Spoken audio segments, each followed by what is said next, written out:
welcome. This is another episode of No Spin Live, and I'm Dr. Jason Posner. I'm a plastic surgeon in Boca Raton, Florida, and we have two world-class experts with us tonight, two of my closest good friends in the plastic surgery world, Dr. Peter Fedor from Aspen, Colorado, and Los Angeles, California, and Dr. John Cook from Chicago. There was a study published in Plastic and Reconstructive Surgery where they reviewed many of the videos on the web, and they found that many of the videos did not have scientific merit, that the patients were basically being misled by some of these videos. So Peter, you lead this off. What's your thoughts? Well, it's a very interesting study because it's part of what we call social media. And many patients, and more so every year, they get information from social media. And YouTube, where this study was focused on YouTube, is a very primary actor with that. And what they found, which I considered interesting, is that nasal reshaping or rhinoplasty had the lowest score. The score was up to about 26 or something, and rhinoplasty was only about 10. And going back to augment on the topic we just talked about in regards to breast augmentation had a very high score. What was also found that the videos that were created by board-certified plastic surgeons had a lot more credibility in patients' minds. And I was very pleased to see that, because it's a bring home point, especially for Plastic Surgery Channel, which is basically a video-based patient informational entity. And we like to think, and we have good reason to believe, that our content, medically speaking and scientifically speaking, is of very high caliber. And the conclusion of the study was that patients do well by looking for videos that were created and authored by board-certified plastic surgeons. And that's wonderful, because social media is great in my mind as long as it's patient educational in nature, as opposed to primarily marketing in nature. That's kind of my immediate take on it. I got other comments, but I like to let. No, it's a good way. That's a great intro to this topic. John, what do you think? I would agree entirely. The thing about social media, its potential is huge as an educational medium, if you will. I mean, there's literally a sea of information, but unfortunately, a lot of people are basically just muddying the waters.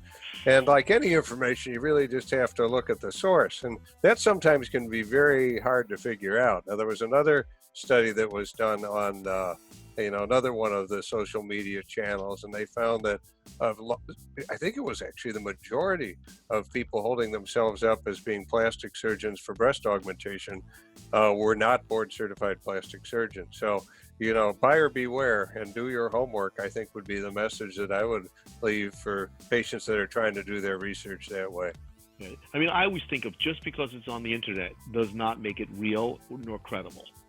And I find that's the problem. You look at this stuff on the internet, and it's just marketing by someone who, with not a lot of years of experience, trying to get patients in the door and basically misleading patients about risks and benefits of procedures and possible complications. And then the patients are misled and unhappy. And they also find that they'll trust the video and they don't want to listen to the doctors who have years of experience, who've done thousands of these procedures. So I think we need to kind of gain the trust back. And I agree with Peter that, the board-certified plastic surgeons need to lead the charge. That's a very important salient point you just made, because patients are just so much taken by the social media marketing and it unfortunately, and this sounds like being negative, it's a negative comment to some of the surgeons, and oftentimes not board certified ones, is that the less the education and less the experience, seemingly the more ability with the social media. There's an inverse relationship there. They're spending their time on that rather than learning art and craft. And right. Exactly, and patients go for it. Now, the three procedures that had high scores, as we said before, were the breast augmentation, also eyelids, which I was a little surprised that, and pleasantly surprised that it had such a good traction. And the other one was buttock augmentation. And maybe that was fueled by the fact that there were complications, and our societies have looked very scientifically on how to do the Brazilian butt lift, or whatever you want to call it, in a safe manner. And I was very happy to see that has gotten a very positive recognition. And it was just great. But patients, I think, do well if they consult the plastic surgery channel videos, because we are very proud of the content and the structure of what's coming out from this effort. I would John? second that motion entirely. Yeah, I couldn't agree better. You know, it's interesting. There's so much out there on social media, and you keep hoping in a way that it'll become a more helpful thing for patients. But there's some surgeons that I really wonder, they're so busy with Instagram and other platforms. I'm kind of wondering, when do they have time to go to the operating room? Well, oh my God! Listen. We've all read the Outliers books. I think that I'm not the same surgeon I was 20 years ago, and it's just crafted by years and years in the operating room. If you're in the operating room, you learn. Right now, we're all worried about little millimeters of different issues. These people are so busy about their font size, and they don't really care about how to measure a patient for implant. Well, part of this is that some of the guys who do this a tremendous amount, they video a lot of stuff during surgery.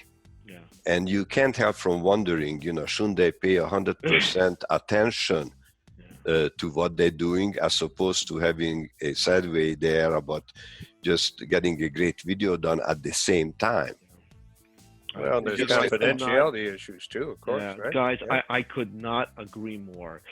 So I think we kind of beat this story down too. So, another episode of No Spin Live, and thank you all for listening. And we're going to sign off from the Plastic Surgery Channel. And if you have more information, go to theplasticsurgerychannel.com and watch our wonderful videos that Peter so eloquently spoke about.